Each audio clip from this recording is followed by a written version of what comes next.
और जो भी भक्त बैठे हुए हैं सभी खड़े हो जाएंगे आरती के लिए। आगे वाले पीछे पहुंच जाए, पीछे वाले आगे आ जाए, सभी खड़े हो जाएं। ओम चंद्रमा मनुष्यो जातः चक्षुः सूर्यो अजायतः श्रोताद्वायस्य प्राणस्य मुखादग्निर्जायतः।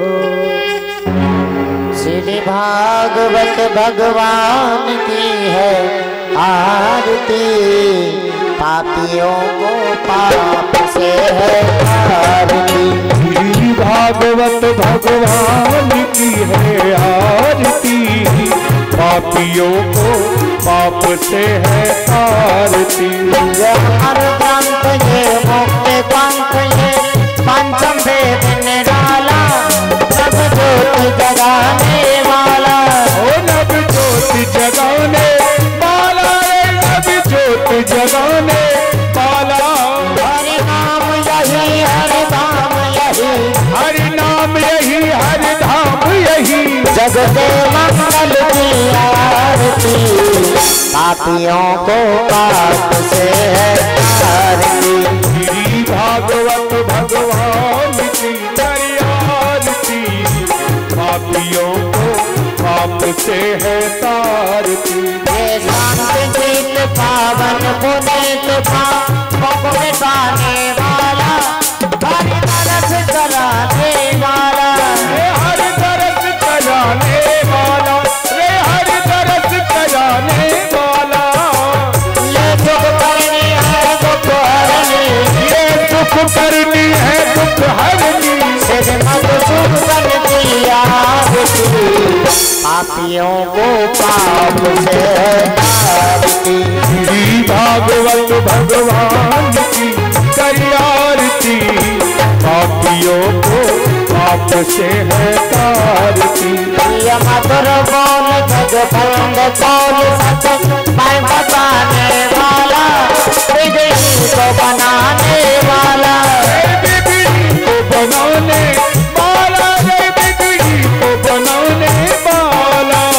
श्री राम यही घनश्याम यही, श्री राम यही घनश्याम यही। प्रभु की महिमा की आरती, पापियों को पाप से है आरती। श्री भागवत भगवान की आरती, पापियों को पाप से है तारती।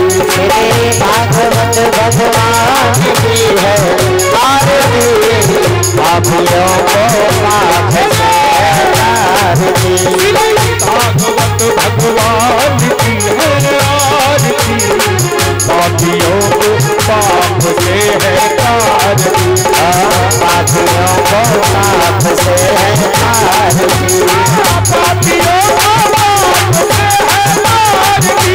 त्वमेव माता जगता त्वमेव, त्वमेव बन्धो त्वमेव, त्वमेव वेद्याद्रविणं त्वमेव, त्वमेव सर्वं मम देवदेव। सोनं करुणावतारं संसारसारं बुद्धिर्नहारं, सदा वसन्तं हृदयारविन्दे भवं भवानी ते तन्नमः, भवं भवानी ते तन्नमः, भवं भवानी ते तन्नमामि। बोलो भागवत महापुराण की जय। सुखदेव जी महाराज की जय। परीक्षित जी महाराज की जय, व्यास जी महाराज की जय, हनुमान जी महाराज की जय, गंगा मैया की जय, जमुना मैया की जय, सरस्वती मैया की जय, गौ माता की जय, धरती माता की जय, बस्ती माता की जय, सभी देवी देवताओं की जय। जय जय श्री राधे, जय जय श्री राधे, जय जय श्री राधे। हर महादेव। सभी भक्त यथा स्थान बैठ जाएं और कथा श्रवण करें। श्री राधे, श्री राधे, श्री राधे, श्री राधे, श्री राधे, श्री राधे, श्री राधे, श्री राधे, गजाननं भूतिगणादिसेवितं कपितजम्बुफलचारुभक्षणम् उमासुतं शोकविनाशकारिकं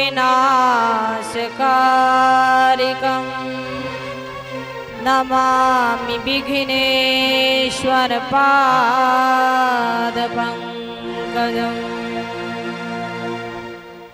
कर्पूरगौरं करुणावतारं संसारिसारं भुजगेन्द्रहारं सदा वसन्तं हृदयारविन्दे भवं भवानी सहितं नमामि। नीलाम्बुजश्यामलकोमलाङ्गं सीतासमारोपितवामभागं पाणो महासायकचारुचापं नमामि रामं रघुवंशनाथम्। गुरुर्ब्रह्मा गुरुर्विष्णु गुरुर्देवो महेश्वरा गुरुर्साक्षात् परं ब्रह्म तस्मै श्री गुरुवे नमः।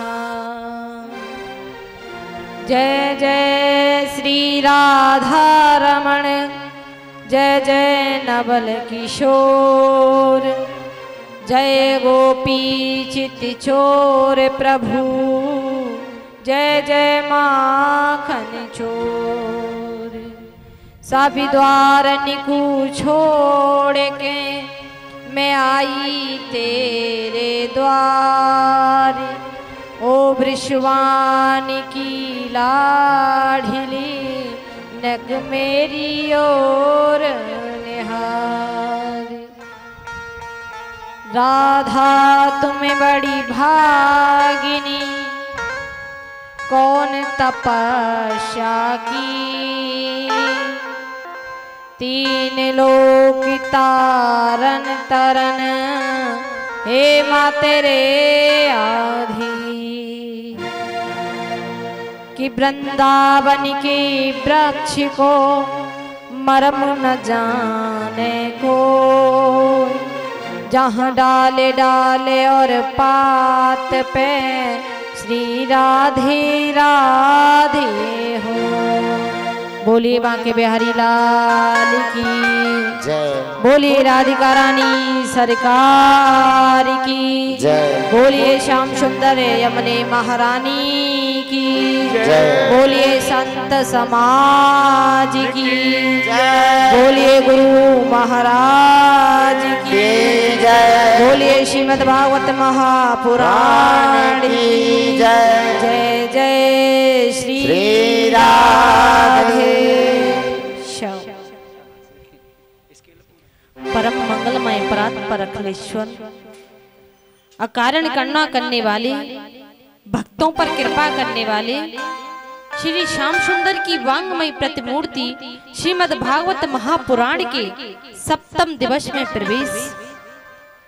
आइए श्रोताओं, अपनी वाणी को पवित्र करने के लिए कहते हैं कि जब किसी कार्य का शुभारंभ होता है तो सबसे पहले भगवान नाम संकीर्तन किया जाता है। और आइए सभी अपनी वाणी को पवित्र करने के लिए मीठी मीठी तालियों से भगवान नाम संकीर्तन का गुणगान करें।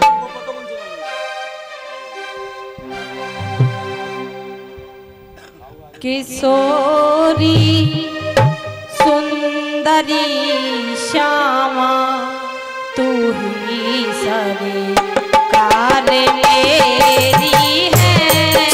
किशोरी सुंदरी श्यामा तू ही सरकार मेरी है।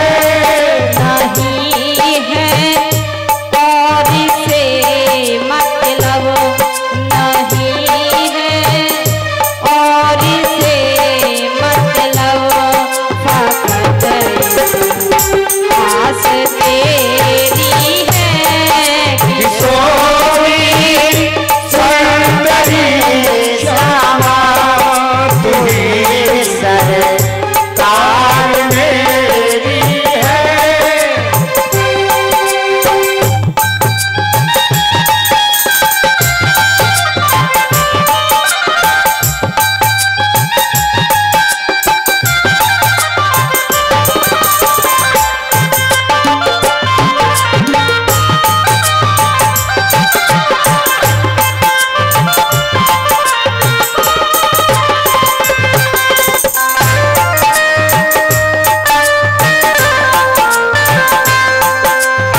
गोविंद भगवान की जय। श्री सुखदेव जी महाराज कहते हैं, हे राजा परीक्षित, मैंने आपको कल की कथा में सुनाया कि भगवान का पहला विवाह रुक्मिणी से हुआ। भगवान का पहला विवाह रुक्मिणी से हुआ। आज जब रुक्मिणी कात्यायनी मैया की पूजन करने के लिए गई तो वहां मेरे गोविंद आए और रुक्मिणी का हरण कर कर ले गए। उधर रुक्मिणी का भाई है रुक्मी, उसने कहा सैनिकों से, अरे सैनिकों, मेरी बहन रुक्मिणी कहाँ है? सैनिकों ने कहा, महाराज वो सांवला सलोना आया था और वो सांवला सलोना आया था, तुम्हारी बहन को लेकर के चला गया। अब तो रुक्मी को क्रोध आया, बोला कि इतने सैनिकों के बीच में आकर के वो अकेला मेरी बहन का हरण करके ले गया, तुम क्या कर रहे थे? तभी एक सैनिक बोला, महाराज क्या बताएं, हम तो अपनी सुध बुध भूल गए। इतना सुंदर दृश्य वो झांकी देखी थी, नील कमल जैसी आंखें, इतने कोमल कोमल होठ थे, कुछ समझ में नहीं आया, हम देखते रह गए। और तो और इतनी सुंदर काली कमली कंधे पर पड़ी थी, तो हम तो उसको ही देखते रह गए। हमें पता नहीं चला कि तुम्हारी बहन रुक्मिणी का कब हरण कर कर ले गया। अब तो रुक्मी को क्रोध आया और रुक्मी भगवान से युद्ध करने के लिए गया और युद्ध हुआ। फिर रुक्मिणी ने कहा गोविंद से कि मेरे भाई को मत मारो। बलराम ने कहा कि अरे गोविंद, अरे कन्हैया, इसे छोड़ दे। उसको छोड़ दिया। उधर क्या हुआ, कुछ समय बाद श्री सुखदेव जी महाराज कहते हैं कि कुछ समय बाद रुक्मिणी के पुत्र हुआ जिसका नाम है प्रद्युम्न। रुक्मिणी के पुत्र हुआ जिसका नाम है प्रद्युम्न। आज प्रद्युम्न को संबासुर नाम का एक राक्षस, संबासुर नाम का एक असुर गोविंद के प्रसूति गृह से चुरा करके ले गया और उस संबासुर असुर के यहाँ पर विद्यावती नाम की एक नारी भोजन बनाती थी, भोजन का कार्य करती। और वो संबासुर के यहाँ से जैसे ही संबासुर ले जा रहा था तो वो बालक समुद्र में गिर गया। समुद्र में उसे मछली ने निगल लिया और मछली, एक मछुआरा आया और उसने उस मछली का, जब मछली को चीरा तो उसमें वो बच्चा निकला। फिर उस बच्चे को संबासुर के यहाँ पर ही दे आया। वहां पर विद्यावती नाम की एक नारी कार्य करती। देखिए श्रोताओं, श्री सुखदेव जी महाराज कहते हैं कि वो विद्यावती कौन थी? पूर्व जन्म में रति थी, रति। और वो प्रद्युम्न कौन थे? कामदेव थे। कामदेव की पत्नी रति थी। तो बोले, परीक्षित जी बोले कि महाराज हमारी समझ में नहीं आया। तो यही बात मानस में स्वामी जी कह रहे हैं,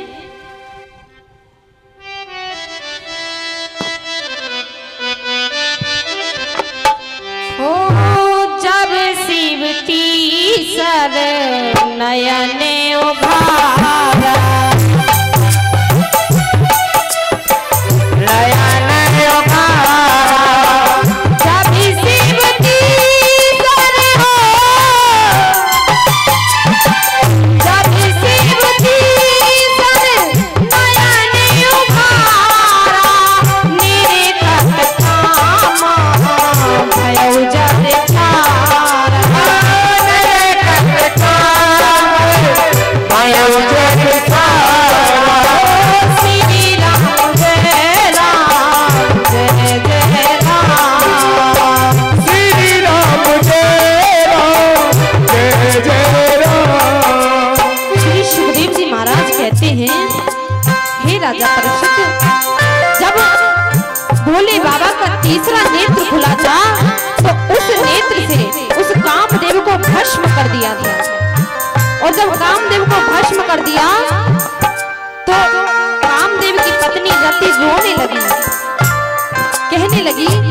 बिना पति के क्या करूंगी, कैसे रहूंगी, मुझे मेरा पति वापस लौटा दो।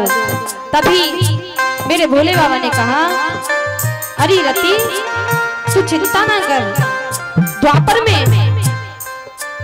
में तू एक संबासुर नाम के असुर के यहाँ पर कार्य करेगी और वहां तुझे तेरा पति मिलेगा, मेरे गोविंद के पुत्र के रूप में आएगा।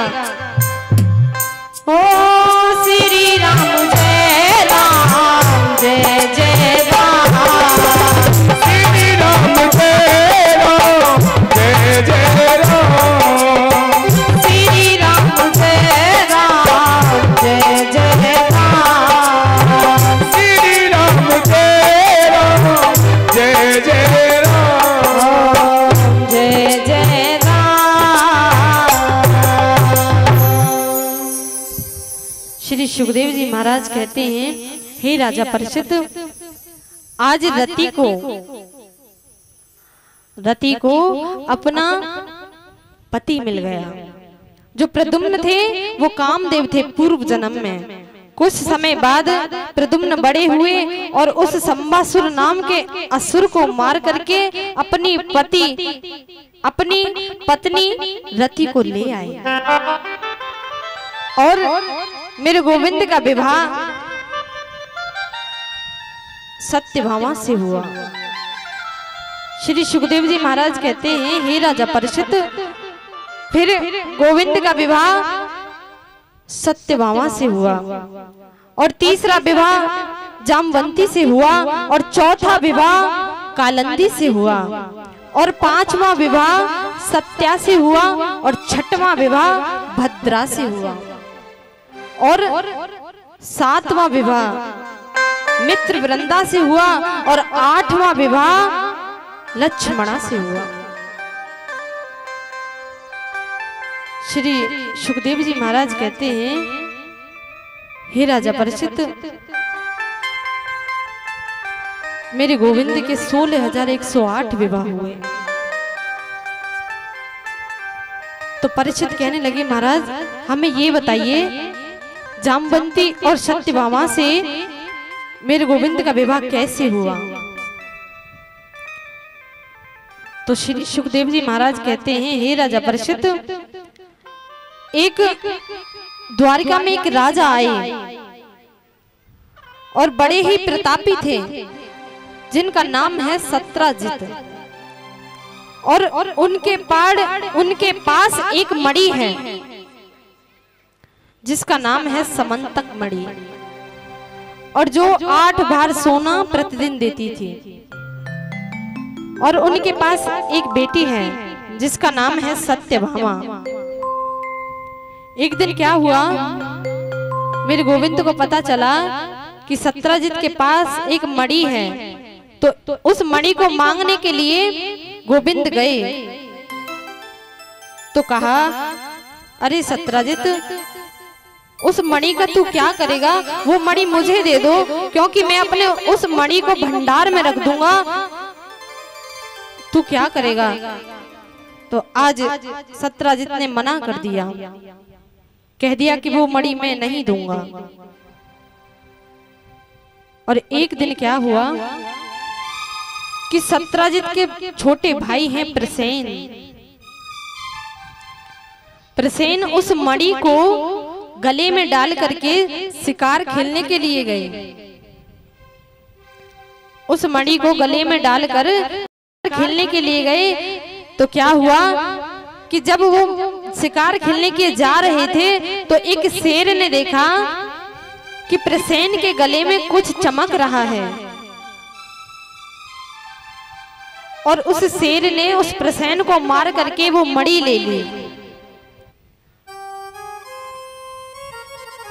और वही मणि उस शेर को मार करके जामवंत जी ने ले ली और अपनी बेटी जामवंती को वो मणि दे दी। और आज जामवंती उस मणि को खिलौना समझकर खेल रही है।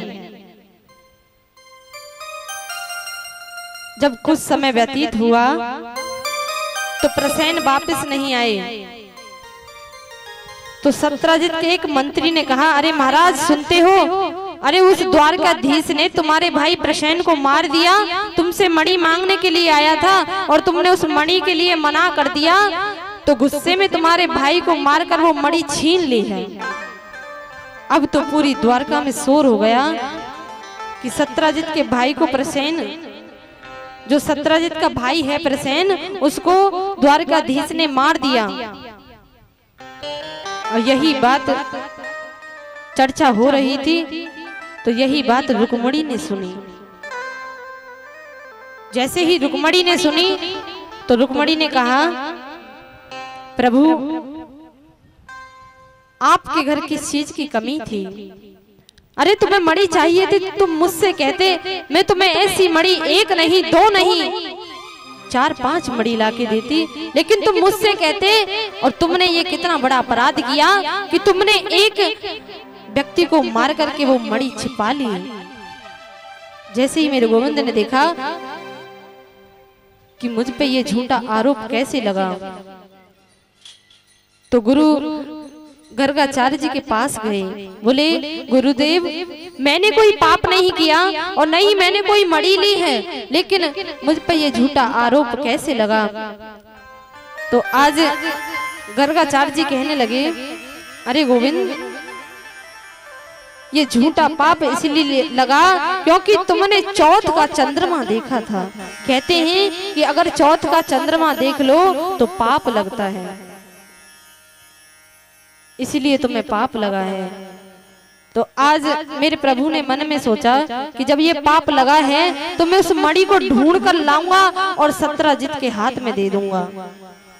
आज मेरे प्रभु मणि को ढूंढने के लिए गए। ढूंढते ढूंढते क्या देखा कि जंगल में एक शेर मरा पड़ा है और उन्हीं शेर के पास में जावंत जी के पग थे। तो उन्हीं पग चिन्हों पे चलते चलते चलते जावंत जी की गुफा में पहुंच गए। और जावंत जी की गुफा में क्या देखा कि उनकी बेटी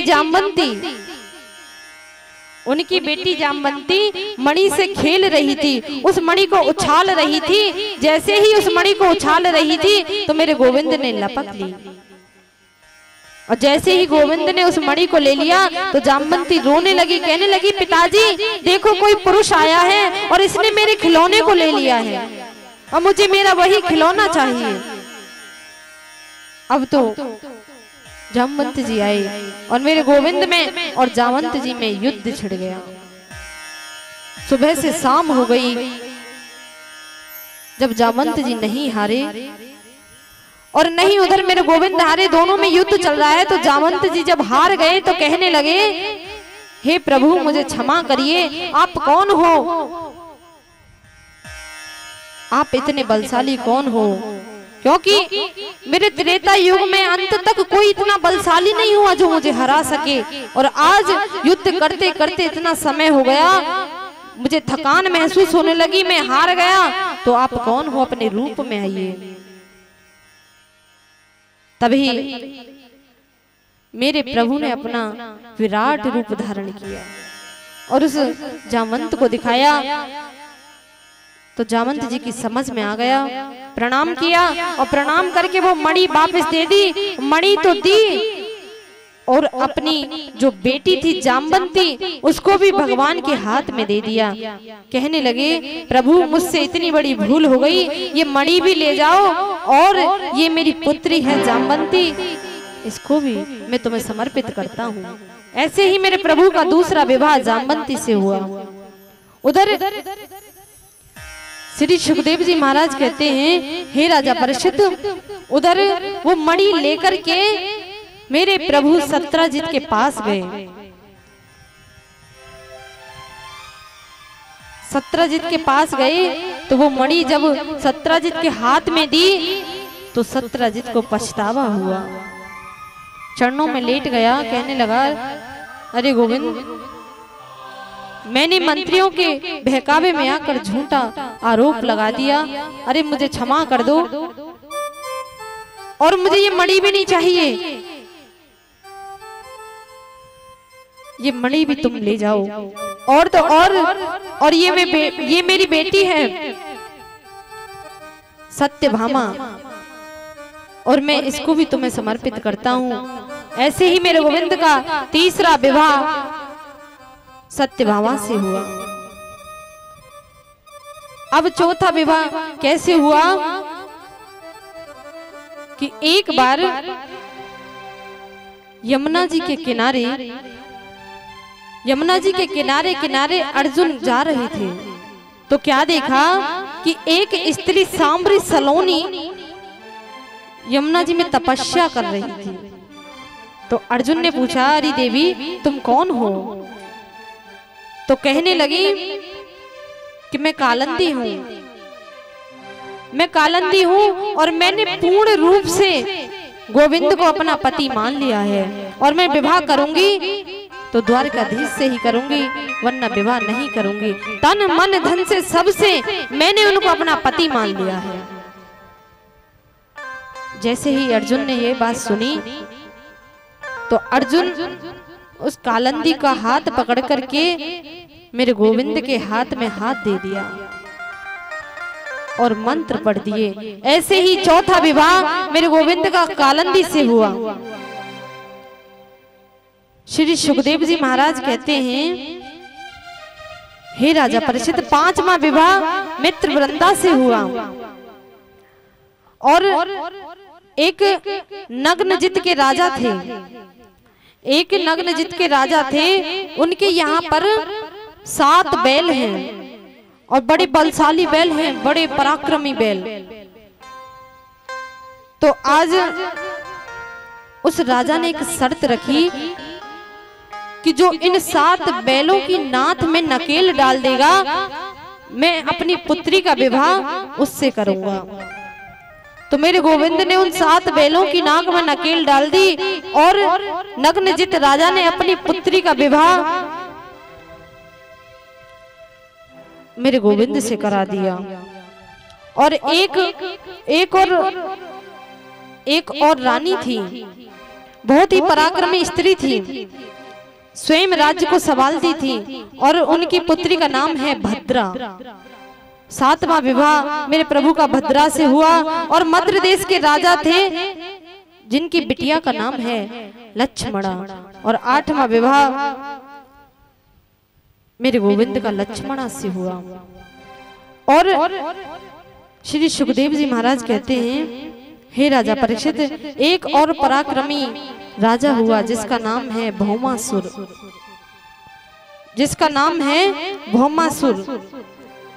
16,100 राजकुमारियों को उसने बंदी बना रखा है। 16,100 रानियों को उसने बंदी बना रखा है। आज भौमासुर भी कृष्ण के हाथों से मारा गया और उन 16,100 राजकुमारियों को मेरे गोविंद ले आए, उन्हें मुक्त करा दिया।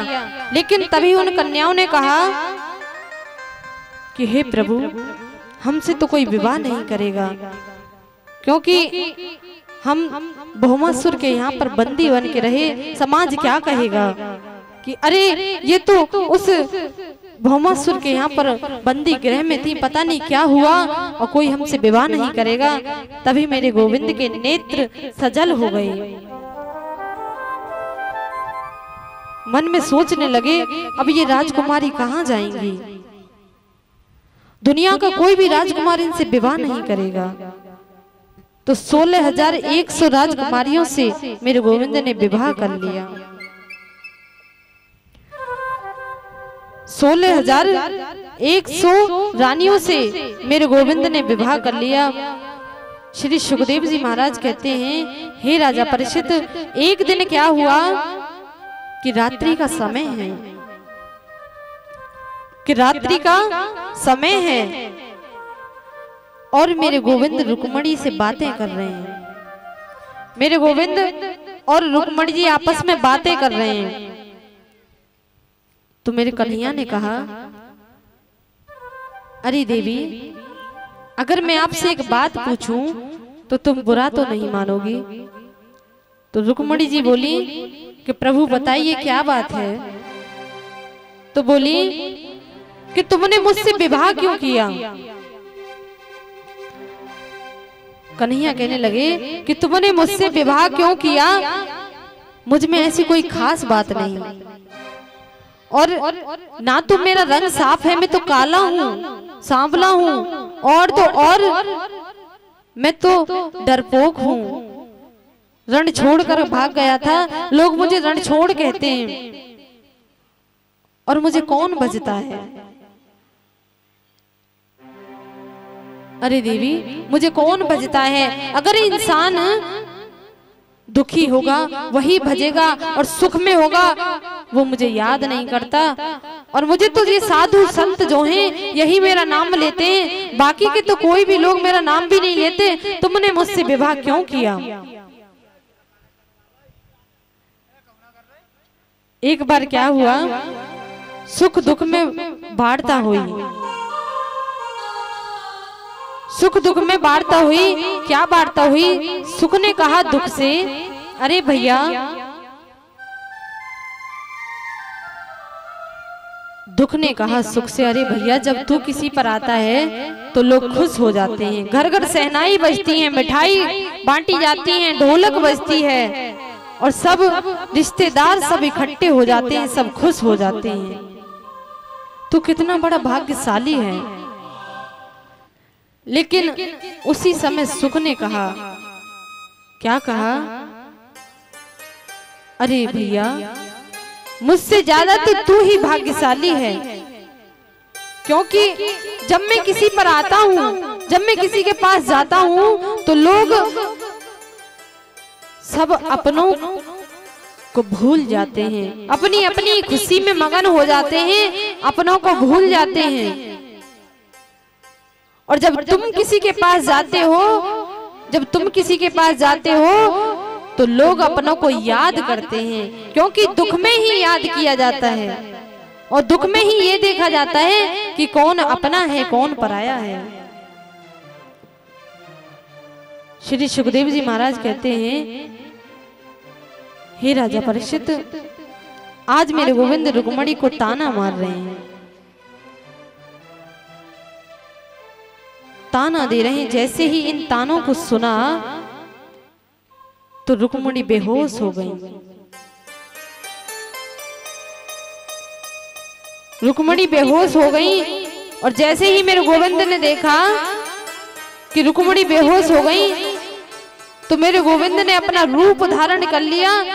चार हाथों से, एक हाथ से पंखा झल रहे हैं, एक हाथ से पसीने को पोंछ रहे हैं, और एक हाथ से पानी पिला रहे हैं, गोदी में ले लिया। और जैसे ही रुक्मणी जी को होश आया तो कहने लगे, अरे देवी, मैंने तो मजाक किया था, मैं तो हास्य कर रहा था, तुम तो बुरा मान गई। तो रुक्मणी कहने लगी, प्रभु, मैं कोई बुरा नहीं मानी हूं, आप सही कहते हो। आपने कहा कि तुमने हमसे विवाह क्यों किया, क्योंकि तुम्हारा हमारा कोई मेल नहीं। सही कहा, कहाँ तुम परम ब्रह्म परमात्मा, और कहाँ हम अधम से अधम, अधम ते नारी। अरे कहाँ हम और कहाँ तुम? तो आपने सही कहा कि हम तुम्हारे लायक नहीं हैं, और तुमने कहा कि मुझे वही भजता है जिनके पास में कुछ नहीं होता। तो सुनो कि कबीरा सभी जग निर्धना, धनवंता नहीं को,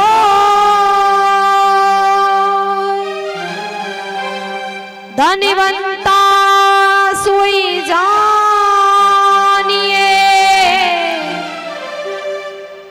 जापे नाम नाम धनी हो। रुक्मणी जी कहती हैं, हे मेरे गोविंद, कबीरा सब जग निर्धना, धनवंता नहीं कोई, और धनवंता सोई जानिए, जापे राम नाम धन हो। अरे सबसे बड़ा तो धन वही है जिसके पास में राम नाम का धन है। भले कोई भी तुम्हें ना भजे, भले साधु संत यही भजते हो, तो तुम्हें तो वही भजने का अधिकारी है जिसके पास में राम नाम का धन हो। जैसे ही ये सारी बातें कही आज कहते हैं कि जिसके पास में राम नाम का धन हो, और जिसके पास में राम नाम का धन है और वो राम जी के सहारे ही चलते हैं, क्योंकि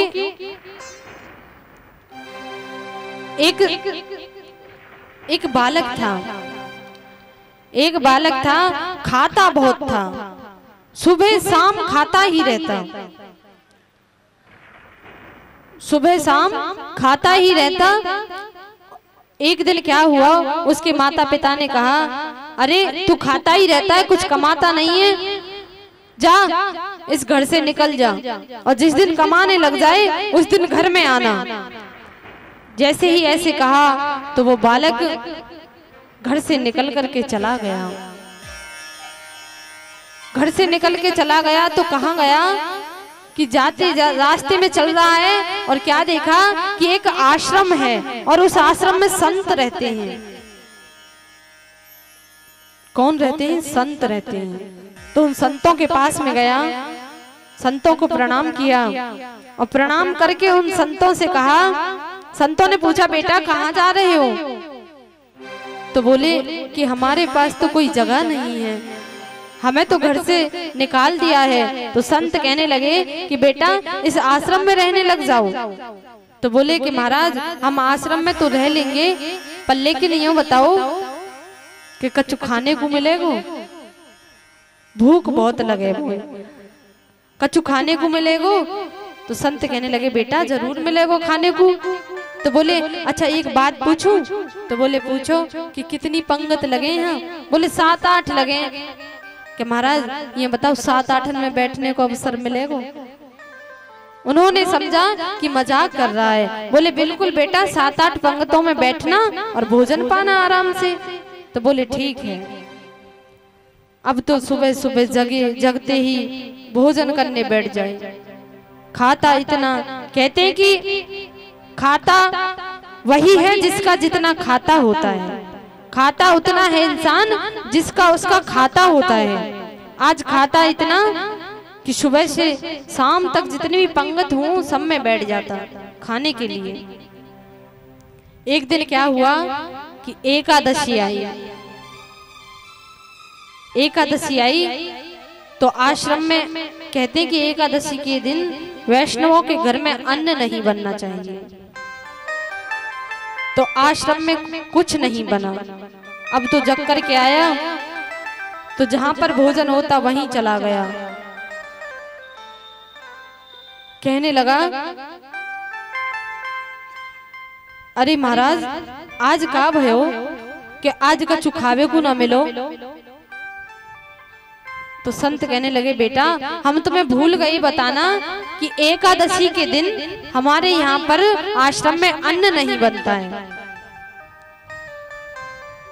तो बोले महाराज अन्न ना बने तो हम क्या खाएंगे? क्या बेटा आज व्रत रह लियो। कि महाराज अगर हमने आज व्रत रह लियो तो द्वादशी तो हम देख ही ना पाएंगे। एकादशी व्रत रह लिए तो द्वादशी तो हम देख भी ना पाएंगे, क्योंकि हमको भूख बहुत लगती है। तो संत कहने लगे बेटा एक काम करो, अगर हमें तुम्हें सूखी सामग्री दे दें तो तुम बना के खा लोगे? तो बोले ठीक है हम बना के खा लेंगे, सूखी सामग्री दे दो। आज उन्हीं संतों ने सूखी सामग्री दे दी और सूखी सामग्री ले जाकर के कहा कि बेटा जब तू भोजन बना ले तो भगवान को भोग लगाना, भगवान को बुलाना, भोग लगाना। तो अब बोला कि भोग तो लगाना आता नहीं है। तो बोले कि भोग लगाना, कहना प्रभु आओ और भोग पाओ। अब चला गया, जंगल में चला गया और भोजन बनाने लगा। भोजन बन गया। अब भोजन तो बन गया और लेकिन भगवान को बुला रहा है। कैसे बुला रहा है?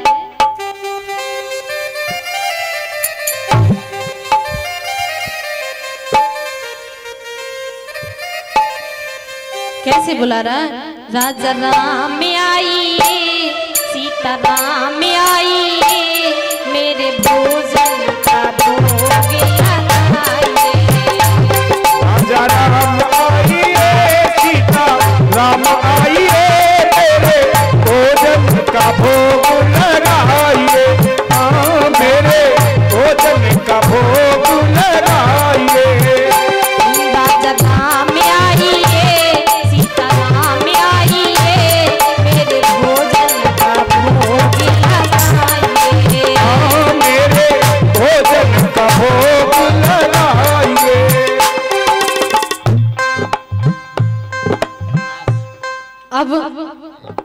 आवाज लगाने लगा कि राजा राम आइए, सीता राम आइए, मेरे भोजन का भोग लगाइए।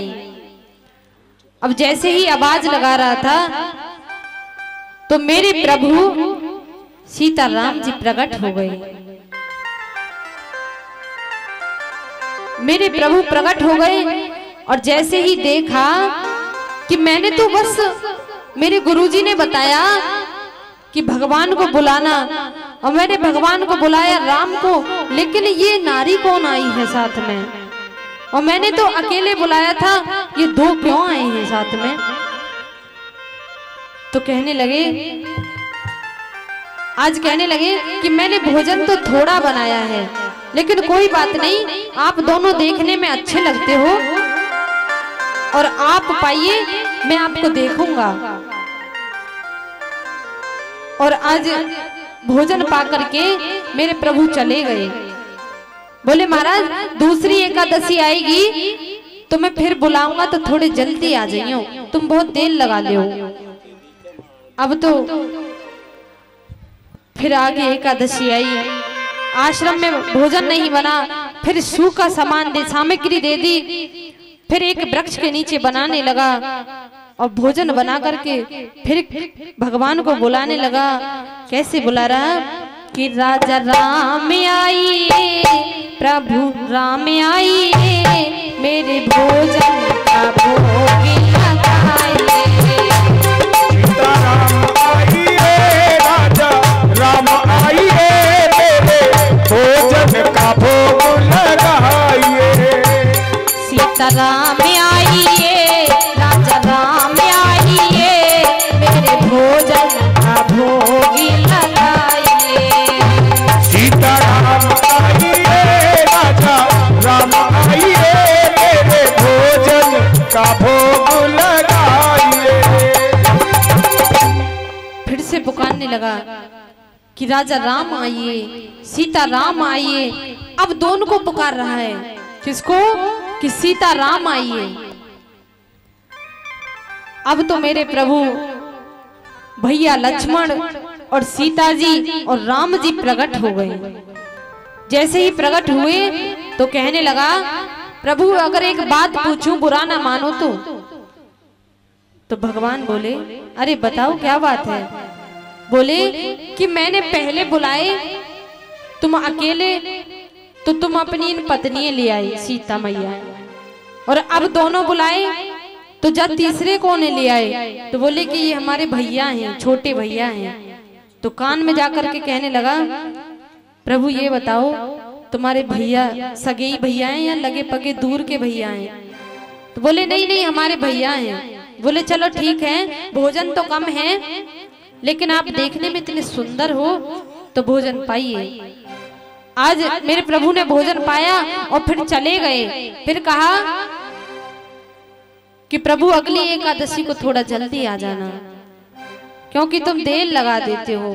फिर आगे एकादशी आई तो सामग्री लेकर के फिर गुरुजी ने भेज दिया कि बेटा वृक्ष के नीचे जाना। बोले कि महाराज आपने कहे तो दई के वृक्ष के नीचे जाना, भोजन बनाना, लेकिन यो बताओ भगवान कितने हुए, रोज एक ना एक ले आवे संग में, और तुम सामग्री थोड़ी सी दो और मैं भी भूखा रह जाऊंगा, मैं थोड़ी सी सामग्री और दे दो। अब वो संत सोचने लगे कि ये झूठ बोल रहा है, शायद कोई सामग्री को किसी को बेच देता होगा, या फिर इससे भूख ज्यादा लगती है तो ये खा लेता होगा। फिर उसको सामग्री थोड़ी सी ज्यादा दे दी और जाकर के एक वृक्ष के नीचे भोजन बनाने लगा। अब भोजन बन गया। भोजन बनने के बाद में फिर भगवान को बुलाने लगा कि राजा राम आइए, सीता राम आइए, मेरे भोजन का भोग लगाइए। राजा राम आइए, सीता राम आइए, मेरे भोजन का भोग लगाइए। लक्ष्मण राम आइए, सीता राम आइए, मेरे भोजन का भोग लगाइए। सीता राम आइए, लक्ष्मण राम आइए, मेरे भोजन का भोग लगाइए। पुकारने लगा। थोड़ा विलंब हो गया, फिर भी आज मेरे प्रभु प्रकट हो गए। किस किस को लेकर के आए हैं? भरत जी साथ में आए हैं, लक्ष्मण जी आए हैं और मैया जानकी आई हैं, और तो और हनुमान जी को भी लेके आए हैं, परिवार सहित पधारे। अब जैसे ही देखा कि हनुमान जी को देखा, फिर भरत जी को देखा, फिर लक्ष्मण जी को देखा और मैया जानकी को देखा, तो कहने लगा, ये बताओ प्रभु, पहले दिन हमने तुम अकेले बुलाए तो तुम 2 आए, फिर हमने तुम 2 बुलाए तो तुम 3 आए, अब जब हमने 3 बुलाए तो तुम पूरे परिवार ही ले आए, का तुम्हारा पूरा परिवार ही भूखो है। अब भगवान हंस रहे हैं और क्या कह रहे हैं कि प्रभु कोई बात नहीं, अगर तुम इन्हें लेकर के आए हो, भरत जी को लेकर के आए हो, लक्ष्मण जी को लाए हो, कोई बात नहीं, मुझे तो एक बात बताओ कि इन मनुष्यन की तो कोई बात नहीं और तुम यहाँ वानर संग में लाए या बंदर हुए संग में ले आए। अब हनुमान जी ने सोचा, हनुमान जी कहने लगे, देख लो और बुला ले भोजन पे, ऐसी भोजन करवाया जाए। भगवान कहने लगे, यही भक्त का भाव है। अब तो भोजन पा रहे हैं, सब भोजन पाने लगे।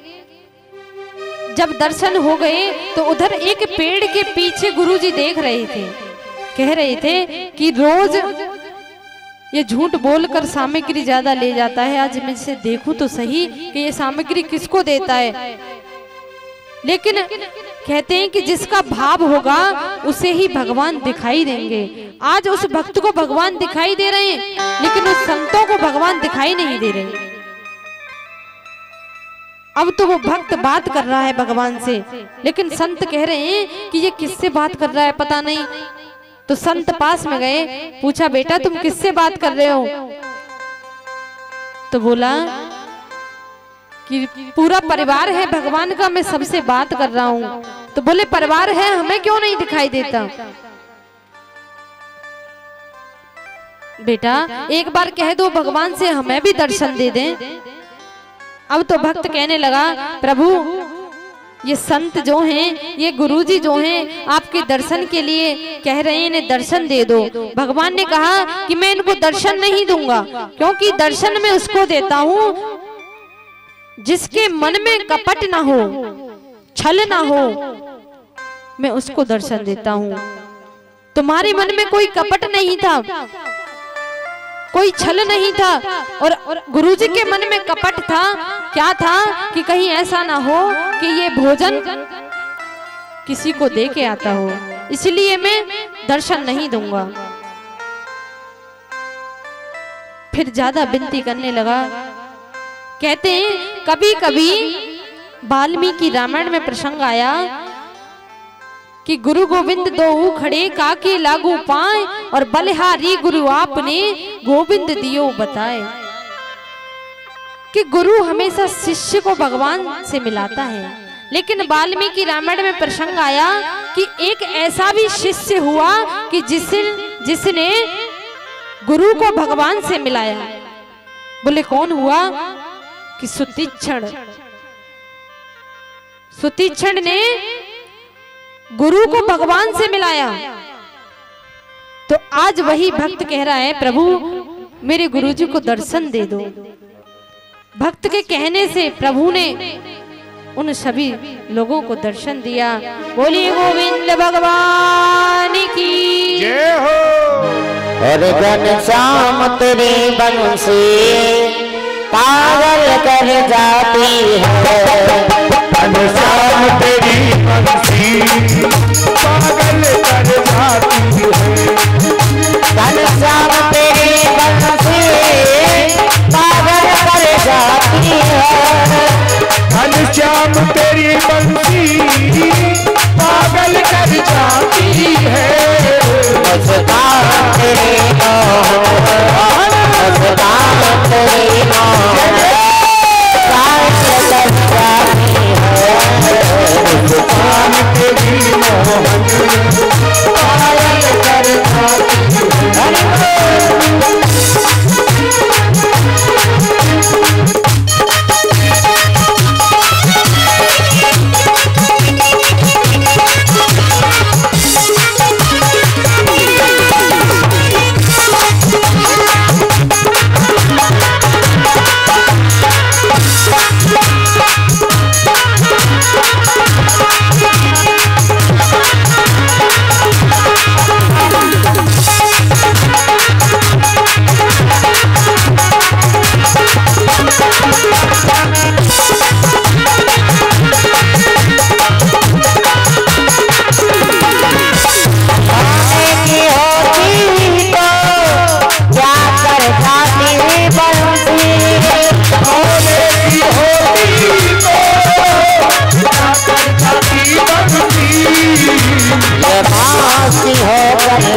मासी हो करके दिल को